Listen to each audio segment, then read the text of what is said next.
ઉત્તરવાહિની નર્મદા પરિક્રમામાં તિલકવાડા નજીક ભક્તોને હડકાયેલા શ્વાન 8 થી 10 પરિક્રમાર્થીઓને બચકા ભર્યા હોવાની ઘટના સામે આવી છે.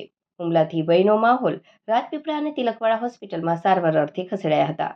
પરિક્રમા માર્ગ પર સુરક્ષાની અછત સામે પ્રશ્નો ઉઠ્યા છે. ભક્તો તંત્ર સાથે તાત્કાલિક પગલાંની માંગ કરી રહ્યા છે. ઉત્તરવાહિની નર્મદા પરિક્રમા દરમિયાન તિલકવાડા નજીક શ્વાનોએ આતંક મચાવ્યો છે.